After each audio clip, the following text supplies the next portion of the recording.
Hello students, this is नम्रता गोलियान। आज की class में अपन थ्योरी ऑफ प्रोडक्शन का most important part that is about the low variable proportion करने जा रहे हैं। आपको आज की क्लास में अटेंटिव रहना है, फोकस्ड रहना है, मोटिवेटेड रहना है। So students, are you ready to start the class? Let's start the class.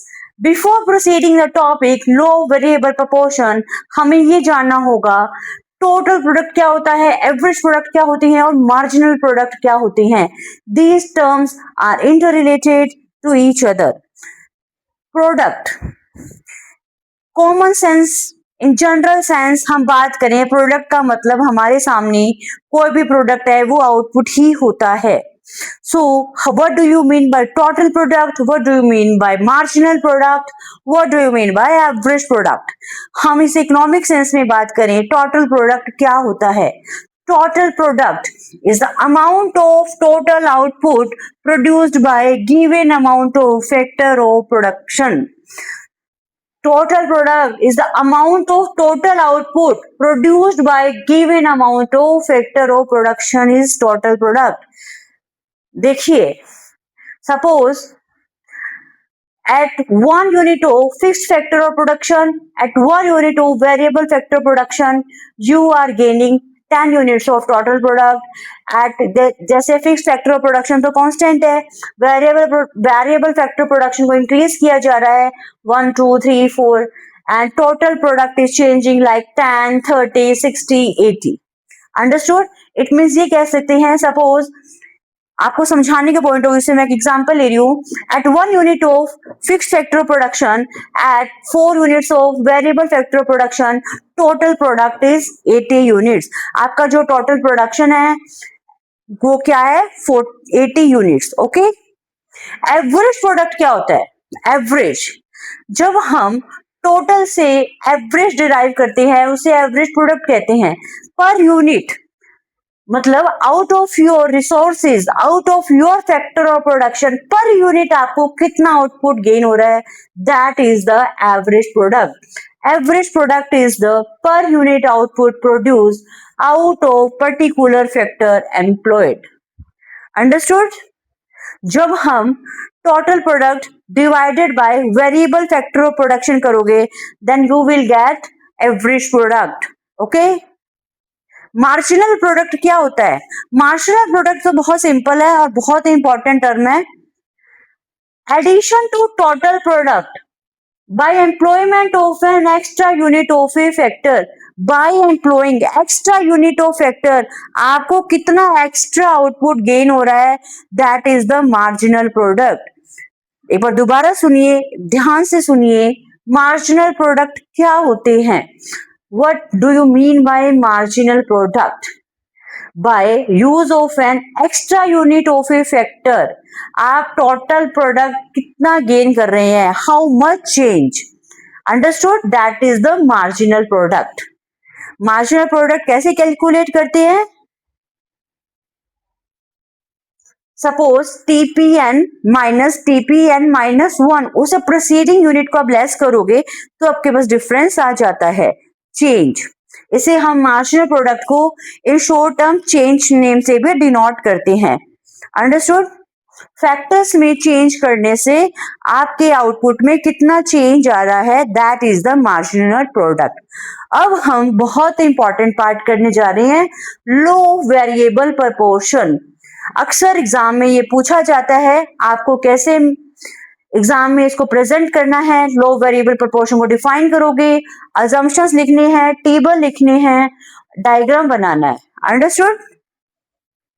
और इन सबको एक्सप्लेन करना है which stage is best. Understood? Low of variable proportion कह लो या लो ऑफ डिमिनिशिंग रिटर्न कह लो या returns to a factor. Law variable proportion क्या होता है? Law variable proportion states that when additional units of variable factors are employed with one or more fixed factor of production. Students, ध्यान दीजिए, लो variable proportion कैसे explain किया गया है? कुछ फैक्टर्स को वेरिएबल माना गया है एंड कुछ फैक्टर्स को फिक्स्ड माना गया है, और ये ऑब्वियस है, जहां पे फिक्स्ड फैक्टर कांस्टेंट है और वेरिएबल फैक्टर वेरी हो रहे हैं तो obvious low variable proportion will apply in the short run. तो क्या होगा? TP total product first increases at increasing rate. जैसे जैसे आप वेरिएबल फैक्टर्स ऑफ प्रोडक्शन को एम्प्लॉय करोगे एक बार, जब तो एक बार, तो आपके जो प्रोडक्शन है वो इंक्रीज होगा।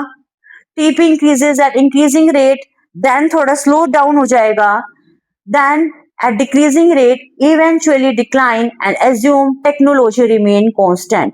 स्टूडेंट्स अब एक बार अपने थोड़ा कॉमन एग्जांपल लेकर चलते हैं। ये तो मैंने अभी आपके सामने टेक्निकल डेफिनेशन रीड की है। सपोज स्टूडेंट्स एग्रीकल्चर फील्ड है, एग्रीकल्चर लैंड है। सबसे पहले आप माना लैंड तो फिक्स हो गई और लेबर वेरिएबल है। स्टार्टिंग में आपने एक लेबर, दो लेबर, तीन लेबर, चार लेबर का यूज किया, आपका प्रोडक्शन बहुत ज्यादा बढ़ने लगा। बट वो लैंड तो फिक्स है, उसकी जो कैपेसिटी है कल्टीवेशन की वो लिमिटेड है। फिर आपने फिर और बढ़ाने स्टार्ट कर दिए, 6, 7, 8, थोड़ा थोड़ा बढ़ता रहा प्रोडक्शन, कल्टीवेशन ऑफ लैंड, थोड़ा थोड़ा मतलब जो प्रोडक्शन है लैंड से इंक्रीज होता रहा। बट अब आपने 10 लेबर कर दी, 11 कर दी, 12 कर दी, लैंड तो फिक्स है, उसकी कल्टीवेशन कैपेसिटी सेम है, तो प्रोडक्शन इंक्रीज नहीं होगा। जब आप पर लेबर देन आप डिवाइड करोगे, देन आप टोटल प्रोडक्ट कैपेसिटी देखोगे, तो वो डाउनफॉल हो जाएगी, ऑब्वियस डाउनफॉल ही होगी। यही सेम कंसेप्ट यहाँ पे लो वेरिएबल प्रोपोर्शन में अप्लाई होता है। लो वेरिएबल प्रोपोर्शन में क्या बोला है? सबसे पहले total product increase at increasing rate, then at decreasing rate, eventually decline assuming technology remain constant। ये माना गया है कि while we prove low variable proportion, जो टेक्नोलॉजी है उसमें कोई चेंज नहीं है। अंडरस्टूड? अब हम इस लो वेरिएबल प्रोपोर्शन को और डिफाइन करने के लिए, और अच्छा समझने के लिए, और मार्क्स गेन करने के लिए अजम्पशंस पे फोकस करें, तो इसके अजम्पशन क्या हो सकते हैं? जैसा सबसे पहले आप ये लिखिए, it applies in short run, क्योंकि जहां पे some factors are fixed, some factors are variable, वो कंसेप्ट शॉर्ट रन में ही अप्लाई होता है। बिकॉज लॉन्ग रन में तो आपके पास टाइम होता है, जो फिक्स्ड है वो आप वेरिएबल भी कर सकते हो। You can convert fixed factor of production into variable, क्योंकि आपकी जो कैपेसिटी इंक्रीज करने का आपको टाइम मिल जाता है। Understood? Third one is the technology remain constant. Technology में कोई चेंज नहीं होगा जब आप इस लॉ को मान रहे हो। ऐसा नहीं है कि अपने इस लॉ को प्रूव कर रहे हैं जब थ्री वेरिएबल और फैक्टर से, जब आप कोई और टेक्नोलॉजी यूज कर रहे थे, देन आपने कोई और टेक्नोलॉजी यूज की है for cultivation of land, for producing agriculture products. Understood? अब हम डायग्रामेटिकली देखते हैं एक बार। ये देखिए, सबसे पहले एक बार टेबुलर रिप्रेजेंटेशन देख लिए, फिर हम डायग्रामेटिक पे मूव करते हैं। फिक्स फैक्टर ऑफ प्रोडक्शन 1 एकड़ ऑफ लैंड मैंने कांस्टेंट ली है, वेरिएबल फैक्टर इंक्रीज किए हैं, टोटल प्रोडक्ट्स लिया गया है, marginal products 30 minus 10, 20, 60 minus 30, 80 minus 60। अब ये देखिए आप, marginal product 3 variable factor of production तक तो इंक्रीज हो रहा था, उसके बाद पॉजिटिव तो है बट डिक्रीज होना स्टार्ट हो गया है एट, देखिए आप दोबारा से देखिए, समझ आ रहा है आपको? उसके बाद मैक्सिमम पे 0 हुआ, उसके बाद नेगेटिव स्टार्ट हो गया है। अंडरस्टूड? और एवरेज प्रोडक्ट कैसे फाइंड आउट किया गया है? TP divided by variable factor, then you get average product. Understood? अब हम डायग्रामेटिकली देखें। जैसा अभी लॉ में बोला गया है, every production passes through 3 stages, stage 1, stage 2, stage 3। Stage 1 जहां पे टीपी इंक्रीज हो रहा था इंक्रीजिंग रेट से, देन टीपी इंक्रीज तो हो रहा है बट डिमिनिशिंग रेट से, and third one total product starts declining because over utilization of resources have started. जो फर्स्ट स्टेज है वहां पे TP increase at increasing rate क्यों होता है? इसके पीछे लॉजिक है, due to under utilization of resources. बहुत ध्यान से सुनिए, सबसे पहले आपके जो रिसोर्सेज हैं वो अंडर यूटिलाइज हैं। In case of, in situation of under utilization, आपका जो टोटल प्रोडक्ट है वो इंक्रीजिंग रेट पे इंक्रीज होगा। देन आपके रिसोर्सेज का फुलर यूटिलाइजेशन हो गया है एट स्टेज सेकंड, तो टीपी इंक्रीज तो हो रहा है बट डिक्रीजिंग रेट, मतलब स्लोली स्लोली इंक्रीज हो रहा है। यहाँ पे एमपी पॉजिटिव तो है बट स्टार्ट्स डिक्लाइनिंग, और एक है यहाँ पे पॉइंट ऑफ इन्फ्लेक्शन, जहां पे इंक्रीजिंग रेट एंड होता है, डिक्रीजिंग रेट स्टार्ट होता है, उस पॉइंट को पॉइंट ऑफ इन्फ्लेक्शन बोला जाता है। It is the point of inflection, ये पॉइंट ऑफ इन्फ्लेक्शन है। Increasing rates and decreasing rate start, जो पॉइंट है उसे क्या बोला जाता है, पॉइंट ऑफ इन्फ्लेक्शन। कई बार नेट के एग्जाम में एमसीक्यू टाइप में ऐसे क्वेश्चन पूछे जाते हैं, पॉइंट ऑफ इन्फ्लेक्शन क्या होता है। अंडरस्टूड। अब आपने रिसोर्सेज अंडर यूटिलाइजेशन से फुल यूटिलाइज भी कर लिया, बट अभी आप सेटिस्फाइड नहीं हुए, आप सोचो नहीं नहीं मैं और लेबर एम्प्लॉय करूं, क्या पता मुझे और ही प्रोडक्शन गेन हो जाए। नहीं, यहाँ पे आप रॉन्ग प्रूव हो जाओगे, बिकॉज फिर आपके रिसोर्सेज का ओवर यूटिलाइजेशन, और कोई भी रिसोर्सेज ओवर में कुछ भी नहीं देते हैं, आपको सिर्फ लॉस होगा। Total product capacity will be down, क्योंकि बहुत ज्यादा लेबर करोगे कैपेसिटी से ज्यादा, आपको जरूरत ही नहीं है, तो जो फ्री लेबर होगी वो क्या करेगी, बातें करेगी, टाइम वेस्ट करेगी, आइडियल आवर्स इंक्रीज हो जाएंगे, जो आपकी एफिशिएंसी है, जो आपके वर्क एरिया की एफिशिएंसी है, वो सब कम हो जाएगी, तो टोटल प्रोडक्ट डाउनग्रेड स्टार्ट हो जाएगा। अंडरस्टूड। देखिए यहाँ पे first stage increasing at increasing rate, then decreasing rate और डिक्लाइनिंग स्टेज है। अब हम एमपी का डायग्राम शो करते हैं। एमपी जब इंक्रीजिंग रेट था तो एमपी इंक्रीज हो रहा था, जब टीपी ने डिक्रीजिंग रेट पे स्टार्ट होना इंक्रीज किया, एमपी पॉजिटिव तो है बट स्टार्ट्स डिक्लाइनिंग।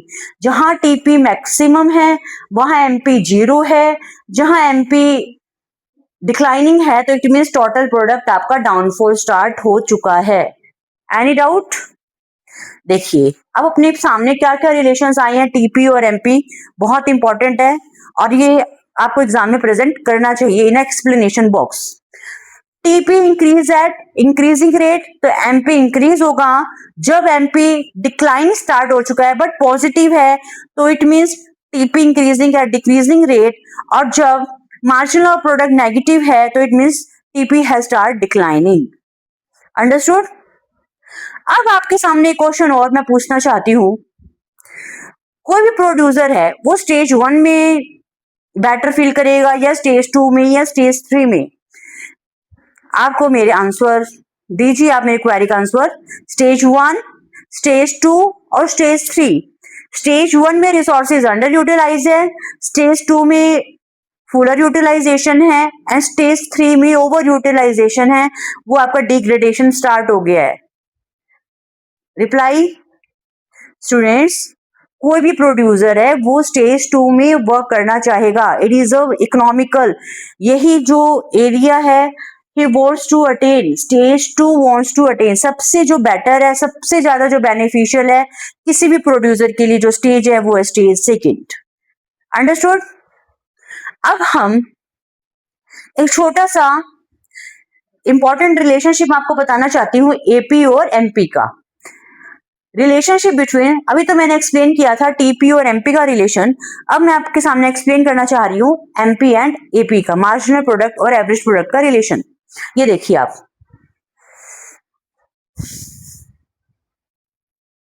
ये देखिए। अंडरस्टूड। इसमें क्या फाइंड आउट हुआ है कि जब एमपी इंक्रीज हो रहा है तो एमपी ग्रेटर देन एपी, और जब एमपी डिक्रीज होना स्टार्ट हो गया है in that case MP is less than AP. जब एमपी राइज हो रहा था तो in that case MP was greater than AP. Understood.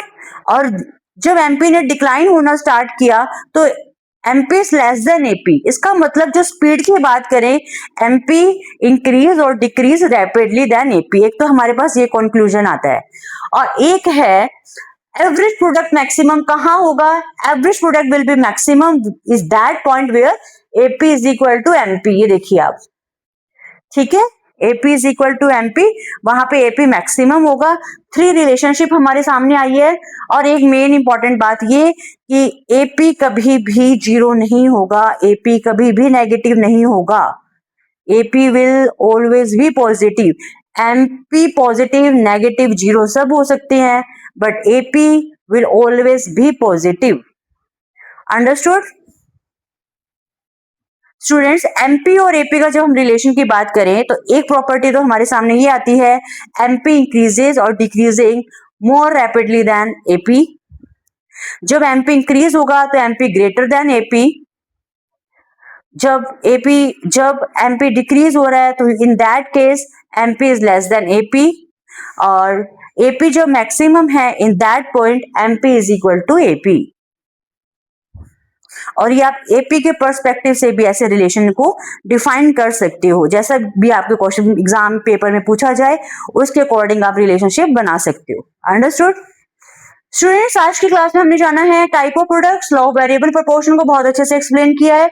आपको कोई भी क्वेरी है आप मुझे मैसेज कर सकते हो। Thank you students, I hope आपको आज की क्लास बहुत ही अच्छे से समझ आई होगी and you will surely cooperate me in the future too. Thanks again and bye bye.